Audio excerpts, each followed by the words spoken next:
Access, entreprise du numérique, vous propose une offre digitale globale assurant un système d'information performant et sécurisé. Le groupe se divise en 3 pôles d'expertise. Le pôle Cloud Computing, une équipe dédiée pour vos projets d'hébergement, cybersécurité, infogérance et intégration de solutions open source. Le pôle Software, qui assure le développement de logiciels métiers, notamment pour les secteurs de la santé, de l'éducation et de la formation.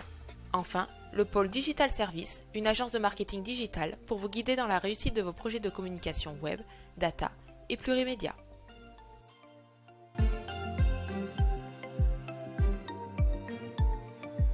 Access C, plus de 20 ans d'expérience, avec 300 collaborateurs passionnés, assurant la mise en œuvre et le suivi de plus de 4000 projets clients sur l'année. Parce que demain est important, Access agit aujourd'hui. Via notre démarche RSE, nous plaçons l'humain au cœur de nos actions. Partenaire de confiance, acteur engagé contre le changement climatique et soutien actif à l'entrepreneuriat, l'éducation et la formation, Access se positionne aux côtés de ses clients pour un avenir durable. Le pôle Cloud Computing d'Access est certifié ISO 27001-2017, HDS et labellisé Expert Cyber. Des équipes de passionnés, une relation de confiance pour des projets numériques menés avec vous.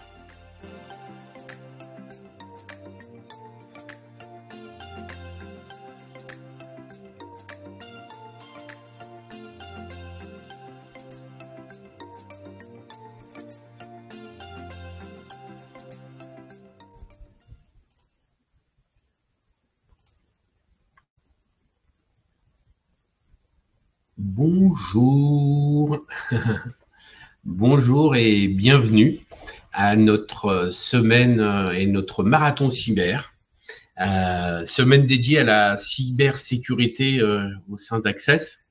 Nous abordons sur cette semaine plus d'une dizaine en fait de webinaires sur différents pans de la cybersécurité, nouvelles règles, les règles de bonne pratique et d'hygiène, la nouvelle réglementation NIS 2, détection des incidents, intelligence artificielle pour la sensibilisation des collaborateurs, gouvernance bien sûr.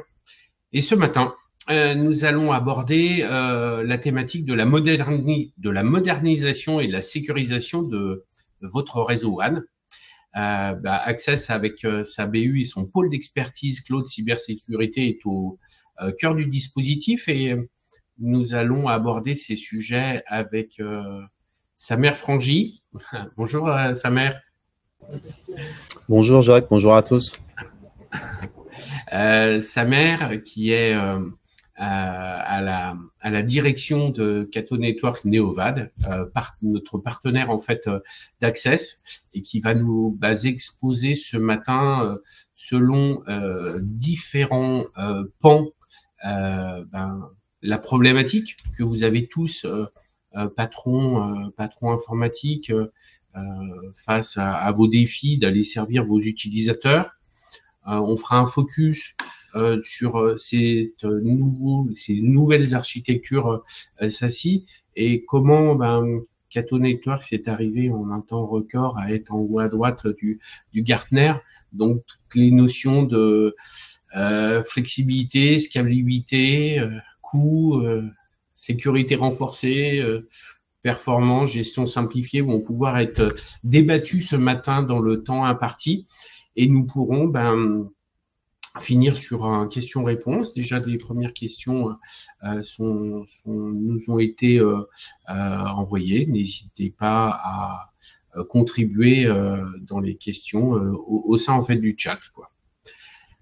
Samer, je te laisse la main tout de suite sur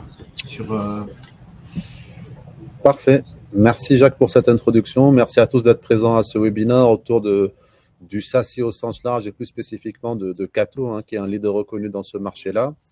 Donc, comme l'a précisé Jacques, dans un premier temps, nous allons adresser un peu une vue assez large des besoins, en tout cas des problématiques du jour, et vous raconter un peu une histoire de comment la création de Cato et la solution et le modèle plateforme permet de répondre à ces différents besoins. Les besoins vont être assez simples. Le premier, c'est vraiment une notion de complexité et donc de coût. Aujourd'hui, il y a un gros empilement technologique pour répondre aux différents besoins, trop d'employés physiques, trop de solutions logicielles Et faire en sorte que toutes ces briques communiquent ensemble de façon intelligente, c'est complexe et surtout c'est coûteux. La deuxième chose, c'est ce côté migration cloud. Aujourd'hui, il y a de plus en plus de notions de move to cloud, soit de façon partielle, soit de façon complète, en mode hybridation ou autre. Ça crée des nouveaux challenges en termes de sécurité, en termes de performance, et les architectures, on va dire, legacy à base de boîtiers ont un peu plus de mal à adresser ces besoins-là. Évidemment, il y a ce côté remote. Donc aujourd'hui, il y a de plus en plus de nomadisme. Le télétravail se développe de façon assez importante globalement dans le monde depuis le Covid, mais pas que. C'est vraiment devenu ancré dans les politiques des entreprises aujourd'hui. On va voir comment répondre à ce challenge de notre côté. Et évidemment, cette notion de visibilité, parce qu'avec tous ces changements de modèle du cloud, du nomadisme, on est plus sur une architecture vraiment périmétrique, ben, on perd la visibilité et donc on perd le contrôle. Et à partir de ça, si on ajoute ces 4 challenges au sein du SI, ça devient vraiment très compliqué, très cher à répondre à tous ces besoins de façon simple et de façon efficace. Et il y a toujours ce fameux, on va dire, dilemme au sein d'une équipe, d'une DSI au sens large, entre les besoins en termes de productivité de mes utilisateurs.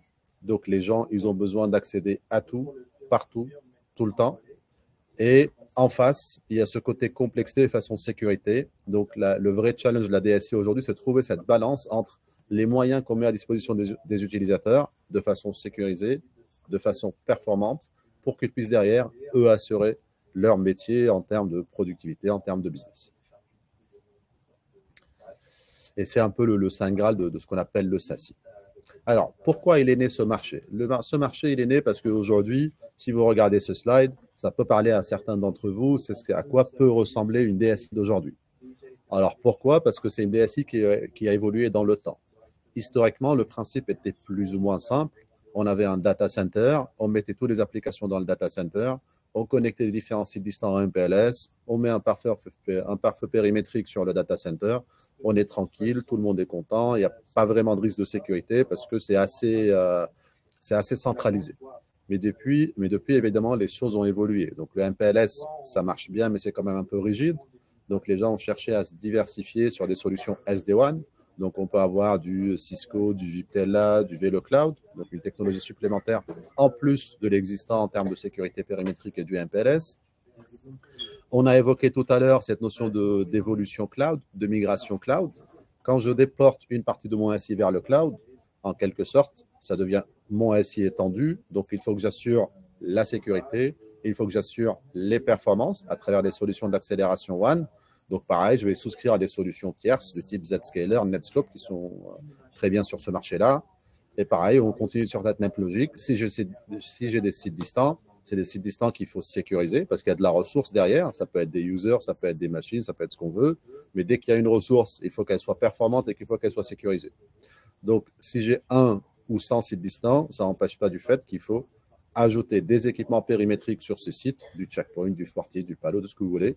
C'est des équipements périmétriques qu'il faut acheter, qu'il faut maintenir, qu'il faut mettre à jour. Le côté nomadisme ajoute également une couche supplémentaire pour des concentrateurs VPN, pour des solutions sécurisées de l'EPP, de l'EDR et en fait, toutes ces constellations qui tournent autour du SI, des solutions de NDR, de Digital Environment Monitoring, tout le côté DEM, tout le côté CM, XDR. Donc aujourd'hui, évidemment, c'est un peu volontairement poussé à l'extrême, mais c'est à quoi peut ressembler une DSI pour un client. Et le problème quand on regarde tout ça, c'est que chaque produit à part, c'est un super produit, mais ce n'est pas le but. Le but, c'est que j'ai des solutions qui peuvent communiquer de façon intelligente ensemble. Et quand je fais un empilement technologique, c'est des coûts qui sont assez élevés parce que chaque best of breed, on peut garder ses propres coûts, sa juste valeur. Mais il faut faire en sorte également que ces différents produits communiquent entre eux de façon intelligente, de façon pertinente. Donc, il y a un gros investissement sur des coûts indirects pour que je puisse en avoir les bénéfices de ces différentes applications. Ce modèle-là, qui repose sur des empilements un peu technologiques, a été défini par le Gartner en 2019 comme un modèle obsolète et il y a eu la création de ce marché du SASI. Pourquoi? Parce que cette notion de best of breed, ça amène des performances, ça amène de la fonctionnalité, certes, mais aujourd'hui, ce qu'une DSI cherche, c'est en plus des performances et de la fonctionnalité, c'est vraiment cette notion de simplicité opérationnelle. il faut qu'il y ait de l'optimisation, de la fiabilité, de la flexibilité. Aujourd'hui, le slide qu'on a vu tout à l'heure, c'est les besoins du jour. On ne sait même pas où est-ce qu'on sera dans 5 ans, dans 10 ans. Donc, il faut que mon modèle, que sur mon architecture, soit suffisamment flexible pour pouvoir absorber de façon, entre guillemets, transparente les usages qui vont arriver, en plus, évidemment, de ceux du jour.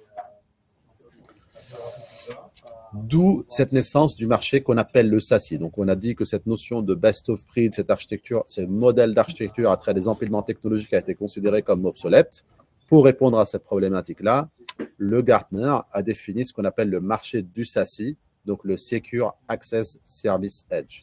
Et grosso modo, c'est quoi? C'est la convergence des différents éléments réseau en termes d'optimisation de la QoS, SD-WAN ou autre, mais également et surtout différentes fonctionnalités de sécurité, donc le Secure App Gateway, le Firewall as a Service, le CASB, le DLP, le ZTN et autres, à travers une offre cloud. Et c'est vraiment ça la puissance de ces solutions-là. Donc, on voit un peu ce fameux graphe qui a été mis dans le Gartner en 2019, qui va reprendre les différentes briques en termes de réseau, donc le SD-WAN, la gestion des optimisations WAN, la QoS associée, et ainsi de suite, et tout le côté CASB, DLP, Secure App Gateway, URL Filtering, Firewall ou autre, et j'en passe, à travers une offre cloud. Pour répondre à ce besoin, en 2015, il y a une structure qui a été créée qui s'appelle Cato Networks. Cato Networks a un avantage par rapport à la concurrence, entre autres, c'est que les fondateurs qu'on va présenter en fin de présentation sont partis d'une feuille blanche. Ils n'avaient pas un historique à faire, ils n'avaient pas des milliers de clients qui sont satisfaits, mais qu'il fallait pouvoir maintenir les boîtiers qu'ils avaient, gérer les boîtiers qu'ils avaient. Ils ont pris du recul, ils ont dit, aujourd'hui, on a une feuille blanche, on a les moyens de se donner pour avancer. Quel est le modèle d'architecture qui peut répondre au mieux aux usages qui sont et aux problématiques de nos utilisateurs et des clients finaux? Ils ont créé ce qu'on appelle la plateforme Cato.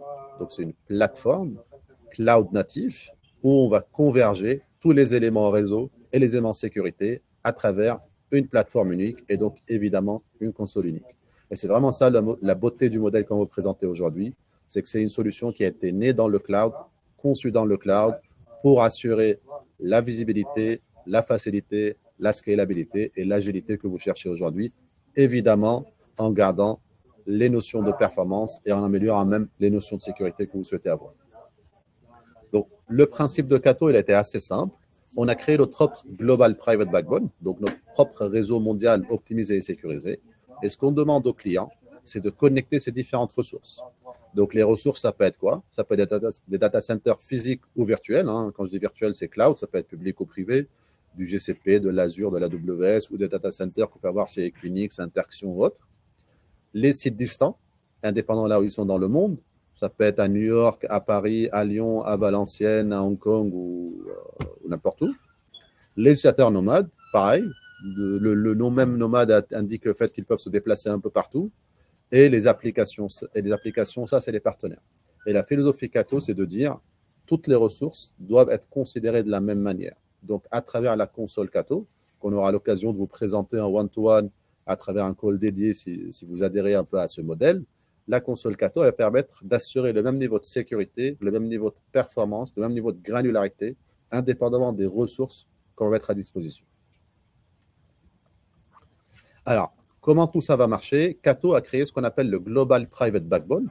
Donc, c'est un réseau mondial privé qui est connecté à travers ce qu'on appelle des liens de Tier 1.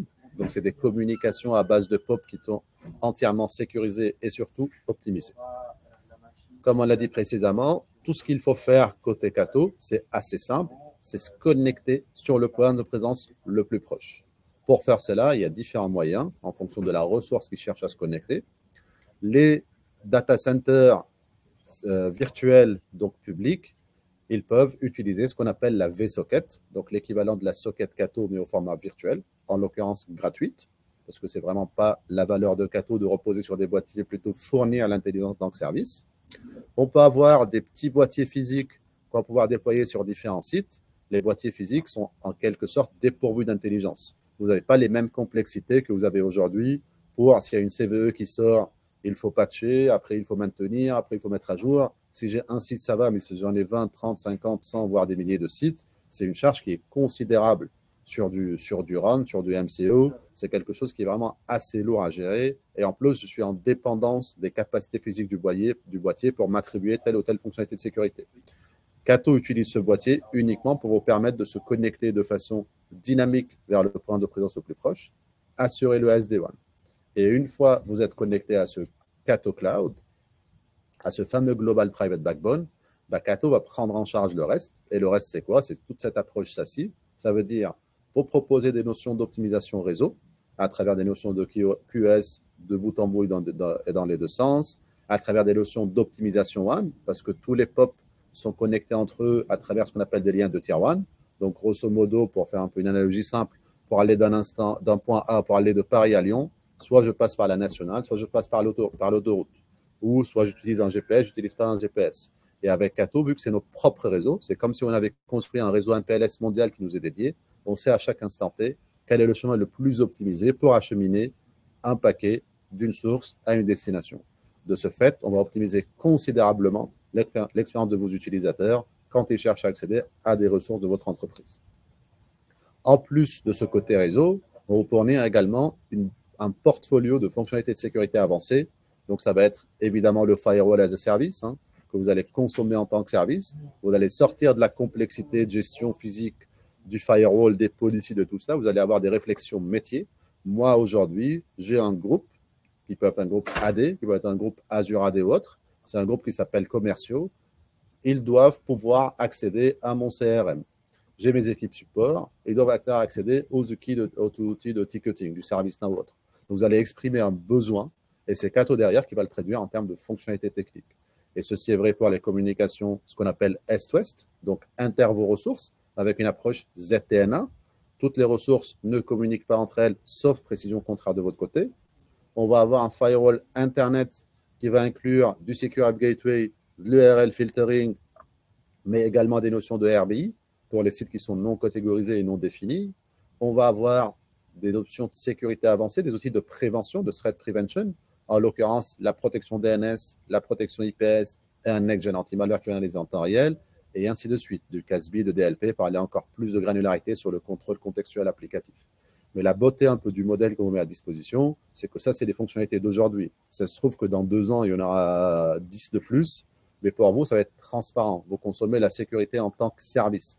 Donc, c'est à la charge de Cato d'assurer ces fonctionnalités, d'assurer leur disponibilité, leur scalabilité, et vous allez consommer ces applications, en tout cas ces fonctionnalités de sécurité en service, et donc améliorer votre posture là-dessus. Si on continue un peu sur cette notion de connectivité, on a également évidemment un client VPN qui va vous permettre de se connecter de n'importe où de façon sécurisée. Et pour les clients existants qui ont déjà des équipements périmétriques, même si on vient faire un peu un mode de refonte technologique, on sait qu'il y a un existant, on sait s'adapter à cet existant pour assurer la transition par la suite en douceur. Et c'est pour ça qu'on a également la possibilité de connecter les équipements existants à notre Global Backbone.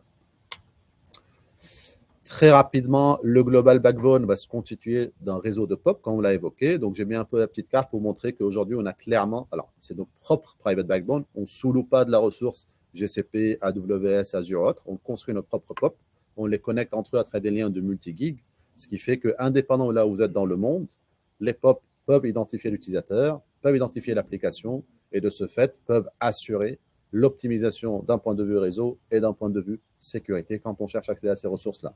Et plus vous êtes étendu, par exemple, géographiquement, plus on va amener de la valeur sur cette notion de global backbone qu'on met à disposition.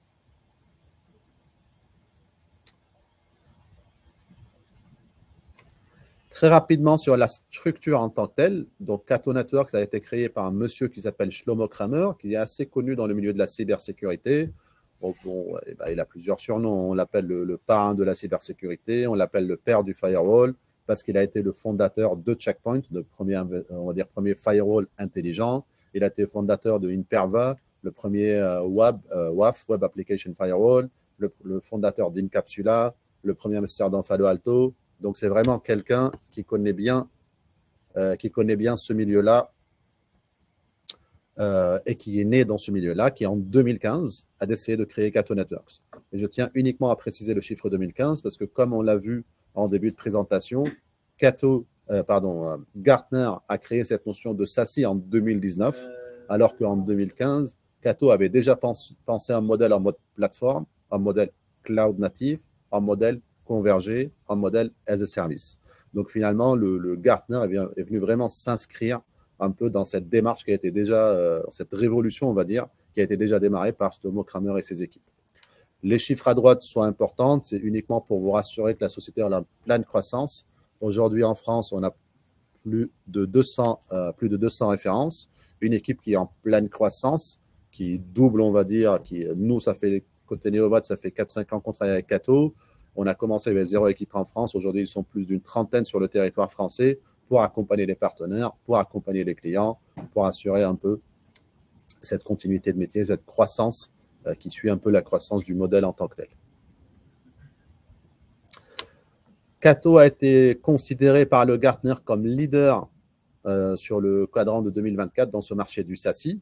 Donc, on est vraiment en haut à droite parce qu'on répond aux différentes notions demandées en termes de technologie, en termes de performance, en termes de modèle, en termes de vision et en termes d'exécution.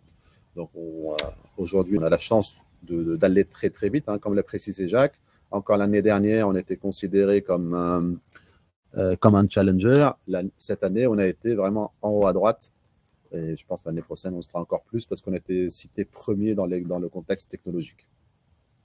Bon, ce n'est pas que le Gartner qui en parle. On a Gigagom, on a le Frost Radar et ainsi de suite qui peuvent témoigner un peu de cette croissance, de cette vision qu'a la solution ou la société Cato Networks dans ce marché-là.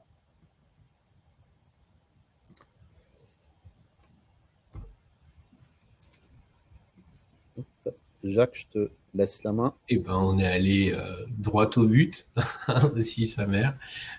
Merci de cet exposé. Je regarde en fait le chat. Je sais que notre Emeline aussi. Je ne sais pas s'il y a des questions en particulier, des éclairages. Est-ce qu'on peut, il y a les quelques minutes aussi qui nous restent, peut-être mettre en exergue des cas d'usage ou d'application, notamment en fait sur les références qui ont été mises. Enfin, bien sûr. C'est des clients.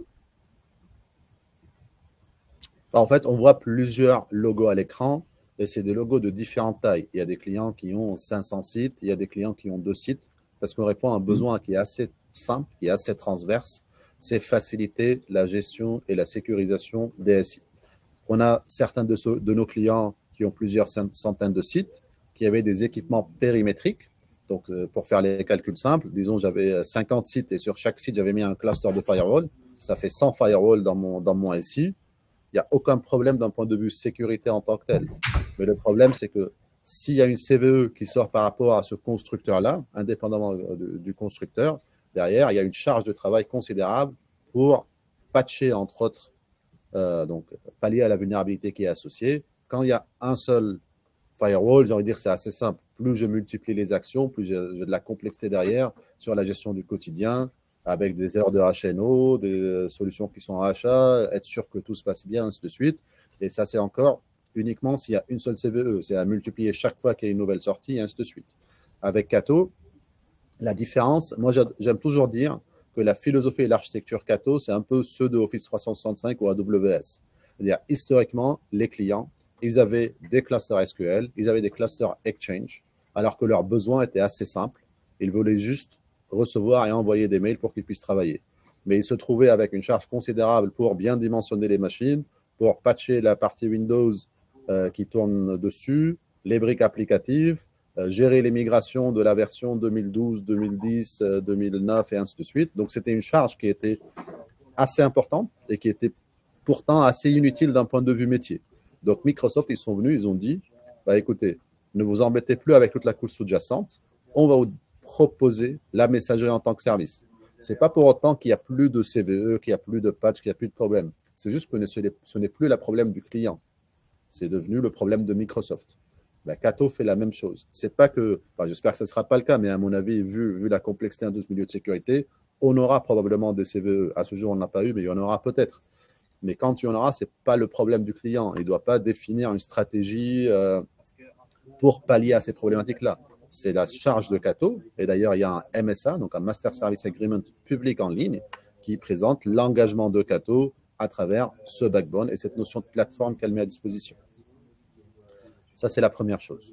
La deuxième chose va être également cette notion de disparité. Ça veut dire aujourd'hui, si j'ai on ne va pas citer des concurrents, mais j'ai des équipements périmétriques sur site, j'ai une autre solution qui gère le côté sécurisation cloud, j'ai une autre solution pour les concentrateurs VPN, c'est des solutions chacune en elle, et peut-être elle est super, mais ça ne suffit pas aujourd'hui. Parce que s'il y a un problème, le troubleshooting va être très complexe. Je ne sais pas, cette brique, peut-être c'est cette brique, donc il faut que je croise des informations. Et comme les différents produits ne parlent pas le même langage, ils ont été développés par des personnes différentes, par des sociétés différentes, ils ne partagent pas le même contexte de sécurité. Donc derrière, ça va être plus compliqué sur la gestion au quotidien et notamment sur le côté troubleshooting. Côté Cato, toutes les briques de sécurité qui sont développées et qui sont proposées sont conçues, développées et maintenues par Cato. Ça veut dire quoi? Ça veut dire qu'elles partagent le même langage. Il n'y a pas besoin de normalisation, il n'y a pas besoin d'interprète entre ces briques-là. Et le troubleshooting et la compréhension du problème est beaucoup plus simple de ce fait-là.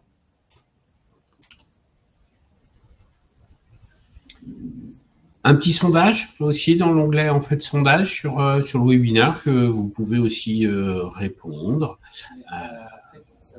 avec grand plaisir. Je fais le miroir par rapport aussi à mon introduction où merci Samer sur l'éclairage en fait SASI en fait de ce matin. Je rebondis sur deux choses où on réalise le 15 octobre aussi un test drive pour les personnes qui souhaitent aller en fait plus loin et mettre en exergue ces facultés d'administration aussi au quotidien et d'aller voir la simplicité en fait d'usage que vous pouvez mettre dans vos organisations. Donc, on serait ravis aussi de pouvoir vous y convier. Vous avez mes coordonnées pour pouvoir vous envoyer une invitation et aller creuser le sujet. Et puis au sens plus large et au sens en fait de la cybersécurité par rapport à notre timing de ce webinaire, vous avez le lien sur les autres pans de la cybersécurité que nous mettons en évidence. Le programme et l'inscription sont en bas à gauche de votre écran normalement. On serait ravis en fait de vous y convier et qui fait aussi raccord par rapport à ces nouvelles architectures SASI qui la promesse étant des économies aussi sur une architecture globale avec la connectivité internet, le lien IP et le socket aussi en fait derrière, d'administration et de cybersécurité avancée. Voilà. Je regarde le timing, Samer, écoute, on est plus que parfait dedans. C'était le but.